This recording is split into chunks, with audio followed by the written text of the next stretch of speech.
is Ranger Brian, and I've actually been working in this park, Crater Lake, off and on for about 16 years. Wow. During the summertime. I came here immediately when I graduated from college, and I fell in love with this place, and I can't leave. This is kind of my home here. People ask me where you're from, and I want to say Crater Lake. So if you guys don't mind, I'm from Crater Lake, but people are never satisfied with that answer. So I was born and raised in St. Louis. That's where I'm from, but Crater Lake is where my heart is here. Well, since this is just a seasonal job, I get laid off at the end of the season, so I have to find a different job for the winter. So what I end up doing is I work in the Everglades. I typically work in the Everglades as a seasonal ranger there, leading programs during the winter time there. So we got to meet some of you guys here. A lot of you guys from Seattle, California, and where are you guys from? Netherlands. Netherlands. Wow. Well, good to have you guys here tonight also.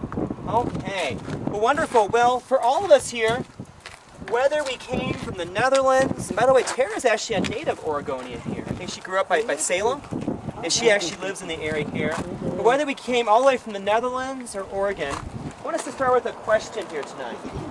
When you were back home, or even driving up here, or even driving up this hike, and you guys were talking amongst yourself about your visit to Crater Lake, what were some things or factors that you were worried about here? I was certainly hoping blank would not happen when I would come to Crater Lake. Rain. That's actually a very good one right there. Yes, rain, snow, Fire. Fires. fires. Oh, you guys are excellent. This is my How about a program here volcanic tonight. eruption? Something in the back over there. Yes. So rain, and I'll get this in a moment so you guys can see this here, / snow, which is basically weather. That's kind of this headline here. The other, wow, you guys are great here tonight. Fire is the other one here. Yeah, we're certainly worried about the volcano going off here. So weather, fire, here, the volcano going off. Anything else? Too many people? Crowds? Yeah, crowds. That would be a rough one here too. Crowds. Anything else? Car breakdown. Car breaking down. Yeah, that's always my concern when I'm traveling. Anything else that comes to mind? My wife's not nice to me. Yeah. Fights. I know we've had that when I'm going on family vacation. Family fights, which does happen. You guys are with each other. We're with each other for days. 24/7. 24/7. And you have different ideas of what you want to do on your trip. There's one more that comes to mind to me when I visit national parks, when I visit scenic places here. Litter. And that's, well, litter. But how about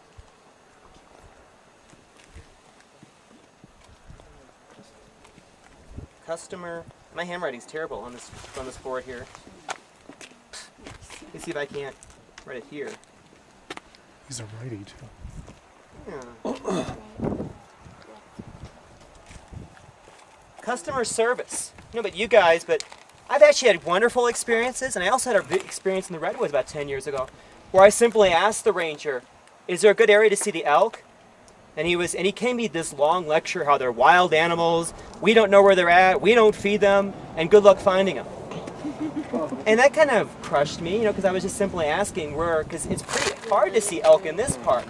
So for me, these are the three things we're going to talk about tonight. My theme tonight is actually fire, ice, and sunshine for your path. Things that kind of can ruin your visit, but also the things that make your visit here. So we're going to talk about, first part is going to be about the snow. How the snow, believe it or not, folks, if it's raining or snowing, you don't see the lake at all, because we're in the clouds here.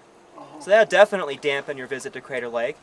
Fires, there's fires happening right now. We've actually had fires that were bad enough that the smoke, and not fires at Crater Lake, but fires in the Northwest or California, where you could hardly see the lake.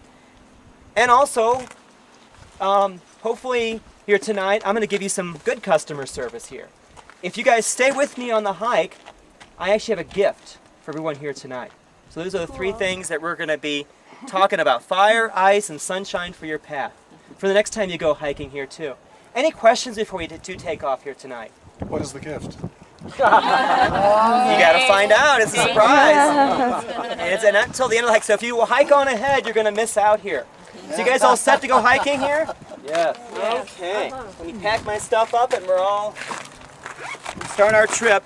And so the first place we're going to meet, in case you get ahead of me, is going to be on that corner right there, where the trail. Well, you'll see where I'm at here.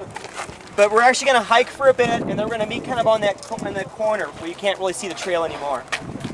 One thing that I forgot to mention in my intro, so I'll just do it again right now, is that feel free to ask me questions throughout the hike here, but keep in mind that there's things I know, there's things I can look up, hence the bird book, and I am kind of a birder, but there's also things that I don't know, which is not a bad thing. I've been working here off and on for 16 years, but there's still a lot of mysteries of nature that I don't know, which is actually a good thing. And I think it is important to keep in our minds that place just to enjoy the mystery of nature for what it is. But there is one thing that I do know, though, that today is actually an unusual day for Crater Lake. Anybody know why that is? Fires? We get fires here every summer. Let me give you a hint. Sun's out. Half moon. Oh, we usually have snow by now? Snow. Snow. Maybe not so much by now, but it's snowing most of the year here, about 8 months of the year. We basically have 4 seasons: July, August, September, and winter. And believe it or not, in September, we get an average of 3 inches of snow. And this time of year, if we get precipitation that comes through, it comes in snow flurries or snow showers or sleet. So it's not unusual. So we get a whole lot of snow here. Let me show you this picture right here. This was taken in May of 2006, and this is pretty much typically what you see when you come up here in May. We get an average of 525 inches of snow a year. Of places that measure snow in the United States, we're considered to be the second snowiest. Only Paradise Inn at Mount Rainier is considered to be snowier. So 525 inches, which is about 44 feet. Sorry, I don't know it in meters. But it almost buries the Crater Lake Lodge here. So it's a tremendously snowy place, which means it's an average of about 1.5 inches of snow a day for the entire year. So again, if it's snowing up here, you can't even see the lake. You can't see the lake, and so it can be a very frustrating place to visit. How many folks have actually been to a national park where it's been raining and snowing and you can't see a thing? That's been my first time experience to Rocky Mountain, to Mount Rainier, to even Badlands, Lassen. I can go on and on. It seems like most of the time when I visit a national park for the first time, it's a frustrating experience because you go to see these fabulous mountains and nature and you just can't do it. Isn't that frustrating? Let Kind us of know breaks when your- you're going so we don't go there. Yeah. But you can join me on the second time, because typically the second time is the charm for me. So imagine visitors coming here most of the year. Is Crater Lake open year round? Yes. Yeah, actually it is. In the wintertime, it's actually a popular destination for cross-country skiing and snowshoeing.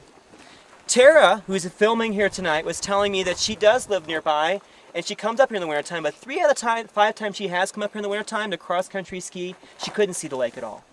And that's the typical visitor from the experience for a good portion of our visitors. And keep this in perspective here. The lake Now I say that the lake freezes. actually the lake doesn't freeze over. It froze in 1949, and again in 1985 with ice on 90% of the surface, but it's really too deep. It doesn't really freeze that much.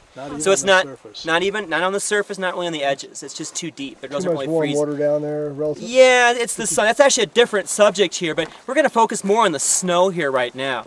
So a tremendously snowy place that's here at Crater Lake. So it makes it frustrating to visit. But not only is it frustrating to visit if you can't see the lake, it makes it frustrating for hiking and driving. Keep in mind this rim road, this West Rim Drive, doesn't really open up until mid-June. This is what the West Rim Drive looks like in May. Here. This picture is taken right underneath us here. When they start plowing the West Rim Drive to get it open for visitors in mid-June, they start in like the second week of April, and there's typically 20 to 30 feet of snow, and the snowplow operators are happy if they can get 1/4 mile in a day. And this is by far the trickiest area right here. There's up to 40 to 50 feet of snow. And so once they punch through on the Watchman area, it's kind of downhill from here, but it's not really till mid-June that the West Rim Drive, the north entrance, opens up here. So that's part of the story right there. And the whole Rim Drive doesn't typically open up until sometime in July. And that's just a drive around the lake. How about hiking? Hiking is not really until the end of June. And for this trail that we're going on right here, this trail did not really officially open up until July 22nd. This trail right here doesn't really open up until the end of July. So can you imagine a visitor coming here in May and June? So many of them are frustrated because they can't hike, they can't drive up here, and then if it's snowing or raining, they can't even see the lake here. So we are all very blessed here tonight to be able to hike here, to drive our car here, and to see a beautiful sunset on top of the Watchman here tonight too. So the other part of this story is, notice how wide this trail is right here.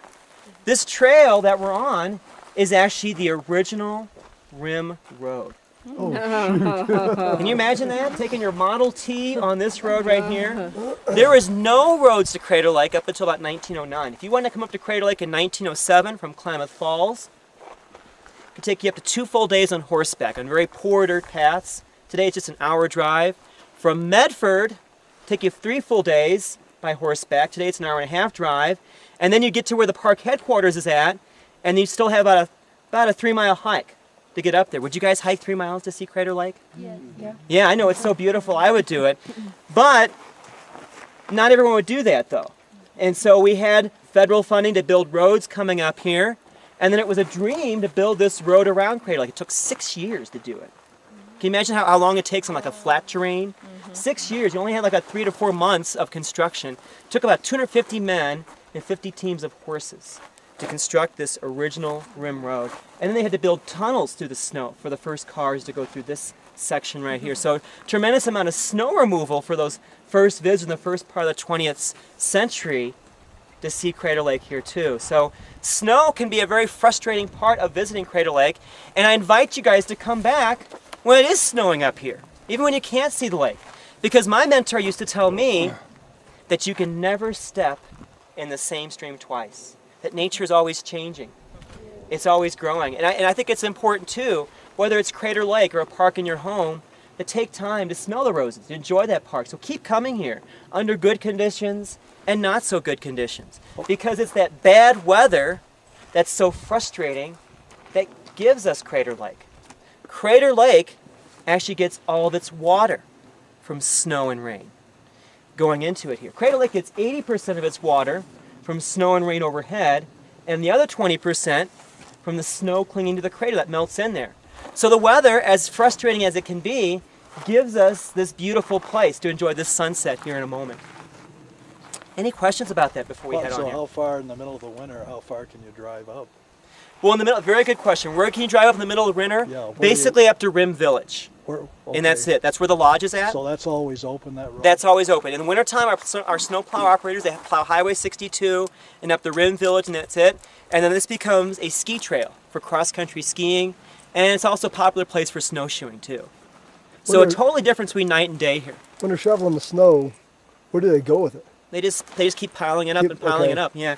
So the picture I showed you of the Ranger, this was an area where the snow had been, actually I got the picture right down here. This was an area where it had been plowed right here. So they kind of cut through it, and then they kind of throw it up in the air. And you'll notice on the trees, there's actually a line in the trees when you drive on some of the roads where the bark is kind of bare there too. That's where the snow was thrown up by the snowplow operators. That's probably the rotary, right, that throws The it rotary up. that throws it up there. Rotary. It's not just Okay.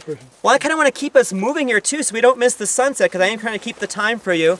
At the next spot, we talked about winter a little bit here, about the weather. I want to talk about a tree and a bird that actually likes the Crater Lake winters. And we're going to talk about that right around this bend, around the corner up in here. Here actually like winter. I love winter. Oh, good. I'm so happy to hear that.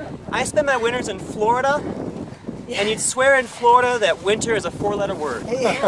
People don't want to hear about snow. They don't want to hear about cold. They don't want to hear about it. They paid a lot of money to see Florida, or the people living there just don't want to hear about snow. Here's myself. I always love the 4 seasons. I think there's nothing as beautiful You're younger than they are. as snow falling. And so, for myself too, even days up here where it's cloudy and overcast, to see that snow falling, I think it's so incredibly beautiful. Well, let me introduce you to a tree that loves winter and snow. This is the white bark pine tree here, and I even have some props to show you from this tree here too. But before I introduce you some props, I want to introduce you to this tree as if this tree was on a job interview. You know how if you're on a job interview, you kind of have to sell yourself? Well, if this tree had to sell itself to us here tonight, one of the first things it would say is that it's king of the hill. It loves mountains. This tree lives on 6,800 feet and above. So it lives in the highest elevation here in the park. It would also say that it's a hardy, strong tree. This tree faces directly into the winter storms.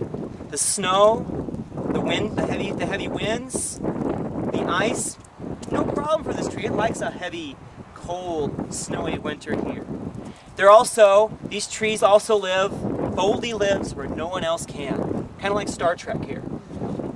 Because these trees, they live on high windswept elevation ridges where no other tree is really going to bother. They live in the highest elevations of the park. They basically stand alone. They stand by themselves here.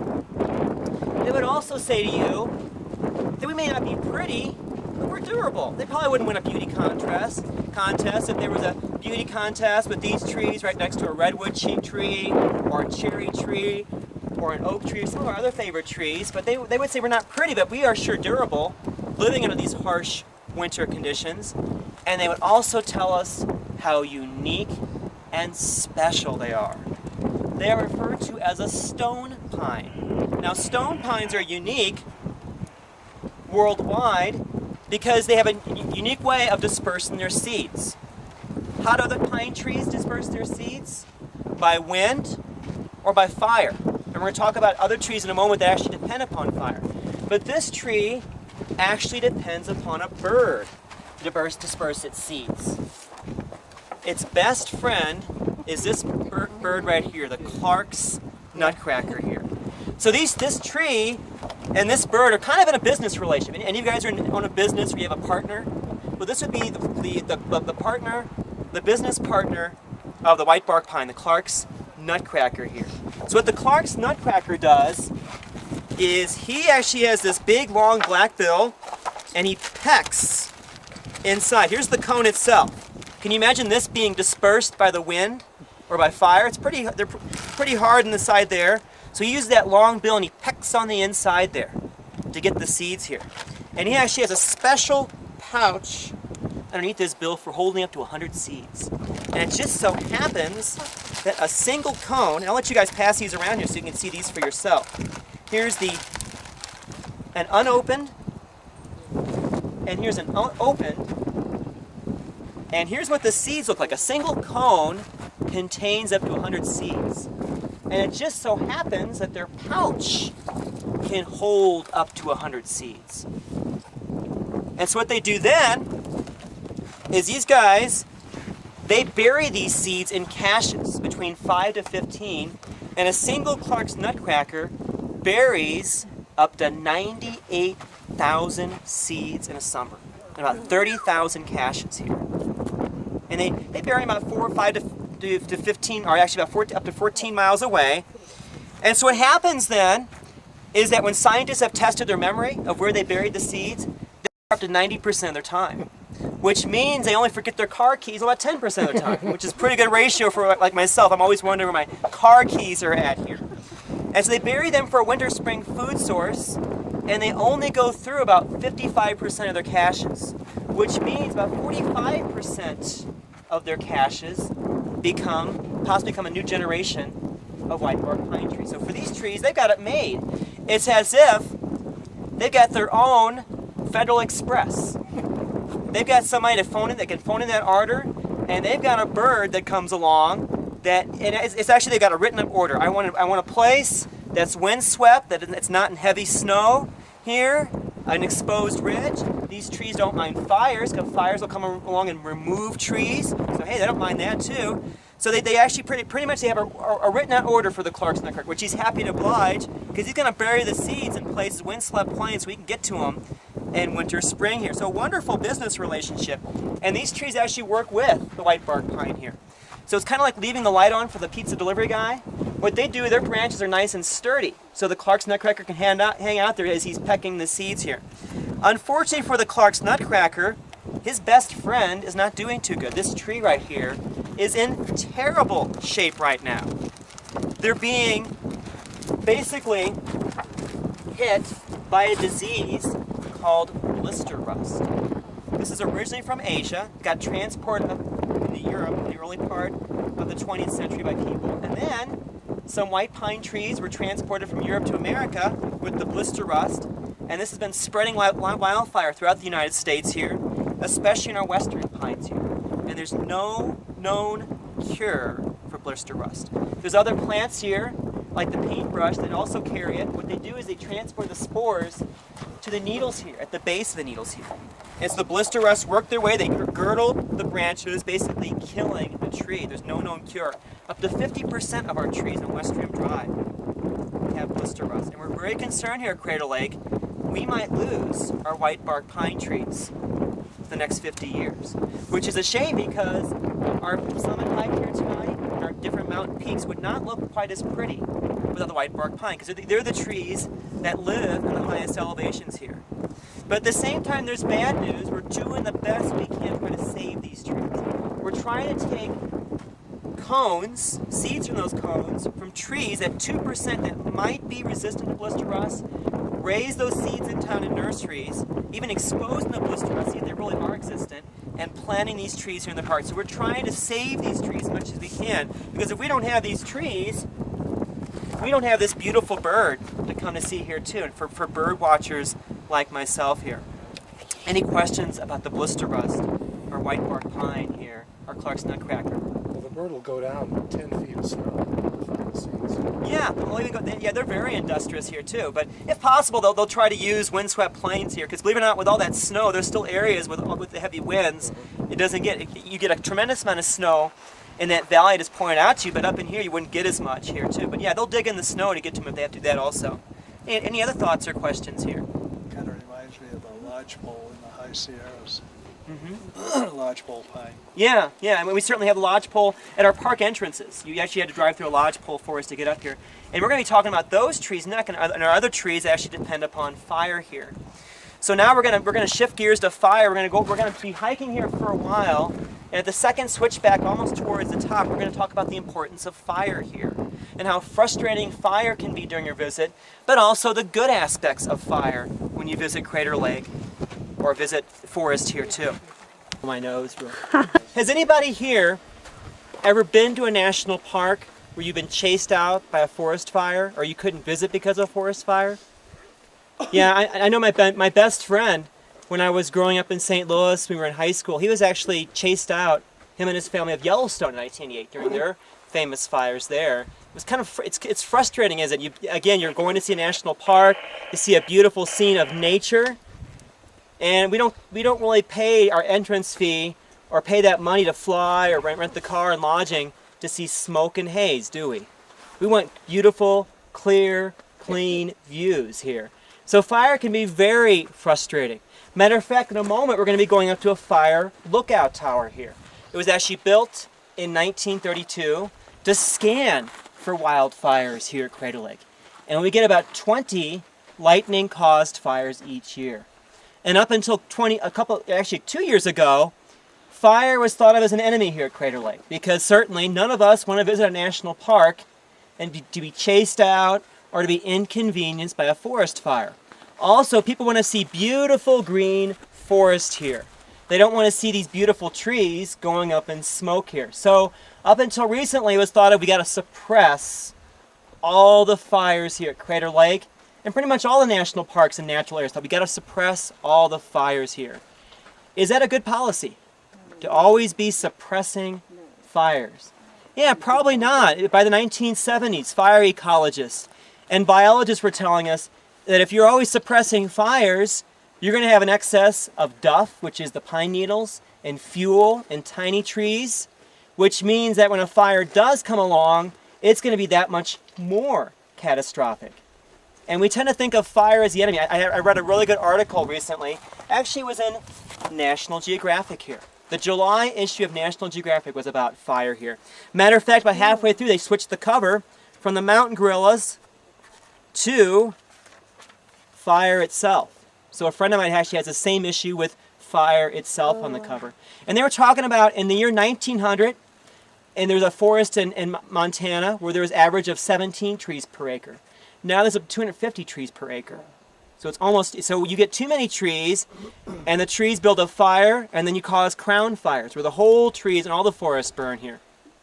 So as we've been learning about this, we're trying to reintroduce fire in Crater Lake, and some other natural areas are trying to do that too. So we don't get as many catastrophic fires when you do get a fire that goes through there. Matter of fact, in Crater Lake, we've got an area of fire behind us here. Now, I realize it's being blocked by these trees here, but do you see as you look straight through these trees, there's an area of dead-looking trees there? That's from a forest fire here in 2006. We call it the Bybee Creek Fire. It burned, and I got some statistics here, about 3,000 acres here in the park. And this was a new concept because we tried a new policy of what's called wildland fire use, of just managing the fire. Instead of just suppressing the fire and all the fires here, we tried to manage the fire here. It was started by lightning, I believe, on July 24th. Now, when you manage a fire, you just don't sit back in a lawn chair and just watch it burn. There's certain rules that you give the fire here. The fire has to play it by the rules, like playing any kind of game or laws that we have here in life. We put a line on the fire, basically like a road like this, so the fire couldn't burn the Forest Service lands because Forest Service has different rules there. The timber there is considered to be valuable forest product for logging there and for other uses here. Also, we put a line on the south side so it wouldn't go into Rim Village, so people staying at the lodge wouldn't have to deal with flames or smoke in that too. And then as the summer progressed, we actually put a line on the eastern side here too, so it wouldn't go all the way up to the road, inconvenience drivers going through the park. But beyond that, we told the fire, have at it. Go ahead and burn here. And we let it burn about 3,000 acres here in the park. Now we just didn't sit in a lawn chair. We had about 150 firefighters monitoring the fire up close. We had weather experts here, logistics, all kinds of folks managing the fire here too, making sure it stayed within those boundaries and stayed within those lines, but it was allowed to burn to the north here and kind of up in this area here too. But what's amazing is that it's so much cheaper to manage a fire than to suppress a fire.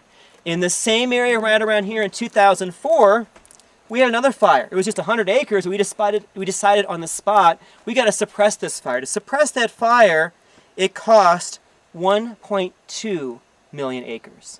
So money-wise, this is kind of similar in cost, doesn't it? But if you do the math here, there's a huge difference in cost between managing a fire and suppressing a fire. I did the math myself here. To actually suppress this fire right here, this 100-acre fire, $1.2 million, it cost per acre about $12,000. That's $12,000 per acre. To simply manage the fire in 2006, it cost $667. That's about 5% of the cost to manage a fire than to suppress a fire. So if we're all, we got an election coming up this year. We're always talking about pocketbook issues here, the economy, smaller government. Talking about smaller government, boy, that's really the wise thing to do if you can, to manage a fire rather than suppress a fire here. And so as we're talking about fires here tonight, there is a fire you can even see out in the distance beyond Union Peak. And that's actually an old extinct volcano there, but it almost looks like the volcano is erupting, isn't it? Mm-hmm. Now, before the talk here tonight, I actually tried to find out research on this fire. This fire was started on August 16th by lightning. There was actually 5 small fires there.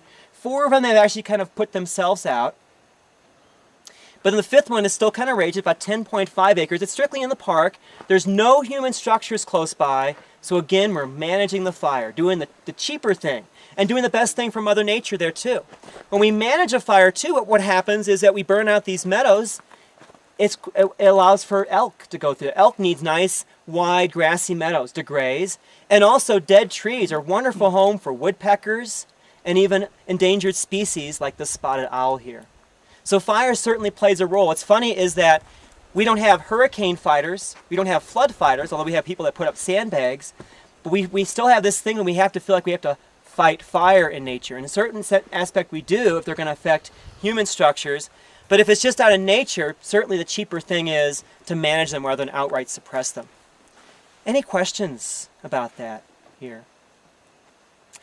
One thing I should mention about that is that this fire was started on July 24th, and Mother Nature actually put it out on September 12th in a snowstorm here. And so when visitors were coming up to Crater Lake, there were certain days where the smoke was blowing actually into the caldera in Rim Village. And it was an inconvenience for some visitors, and it was frustrating for some visitors, breathing in that smoke and not getting that clarity of the lake here.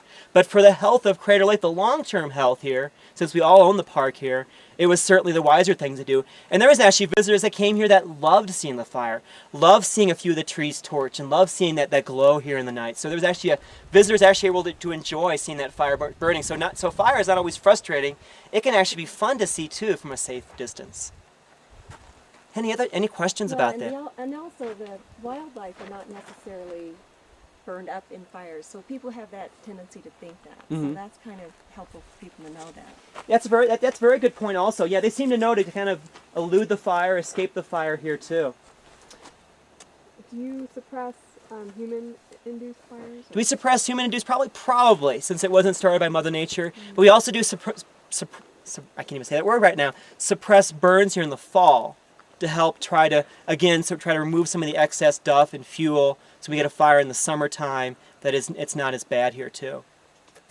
Okay, let me just check time-wise. We're about 7:21, so we still have a good 10 minutes before the sun sets, because again, I want to watch the sunset myself. And our last stop is going to be my gift for you guys here tonight. Hopefully providing good customer service, Ranger gift for you guys here tonight.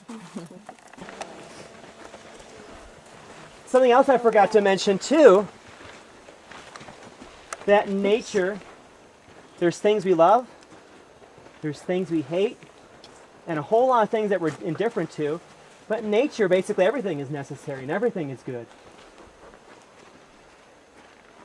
So a good look at those 3,000 acres of that dead area.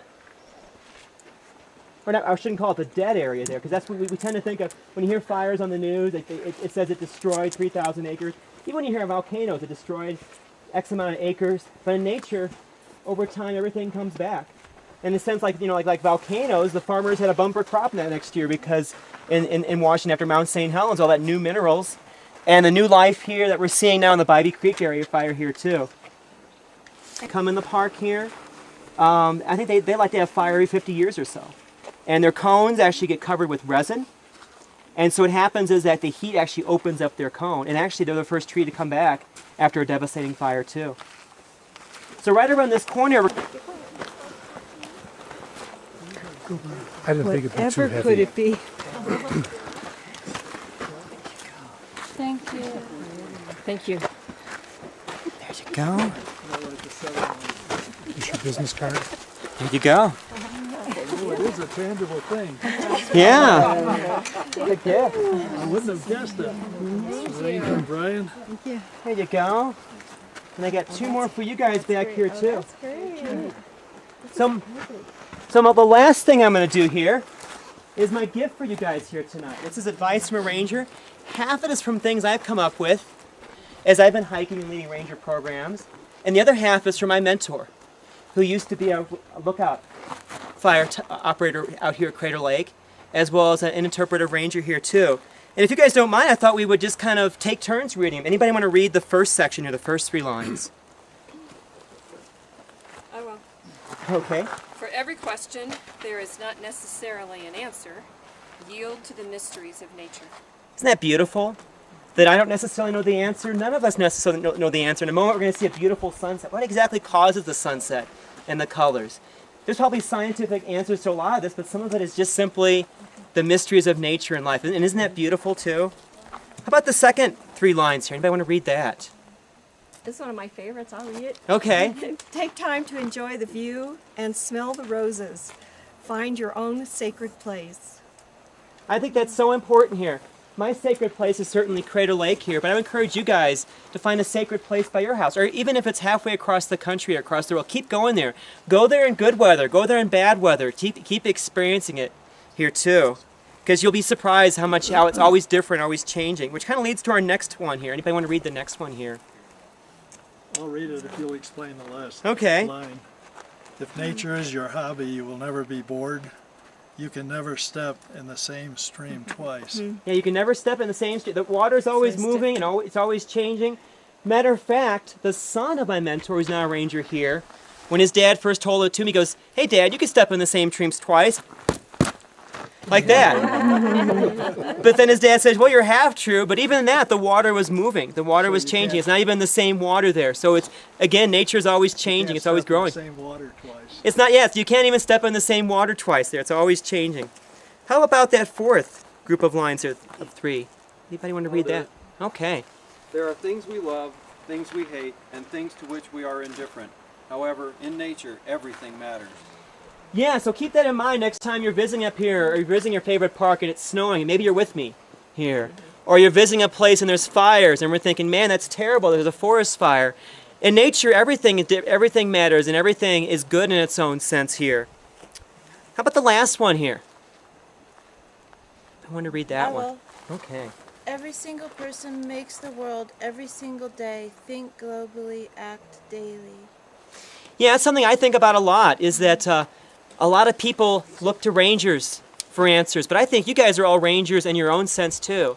Every one of you guys has wisdom that I don't have, and I sat down with you guys, I would learn so much here too. So every person has a unique contribution to make in the world, and we all make a difference. And it's up to all of us to protect Crater Lake and our sacred places when we're at home here too. So this is my gift to you guys next time when you're out hiking and there's not a ranger with you. So enjoy this and enjoy the beautiful sunset here tonight. And I'll certainly be joining you guys up here too to watch the sunset with you. And thank you so much for joining me here tonight. Thank Thank you. you. Thank you.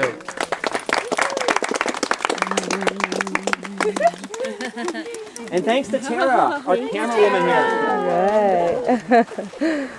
Is there film in there?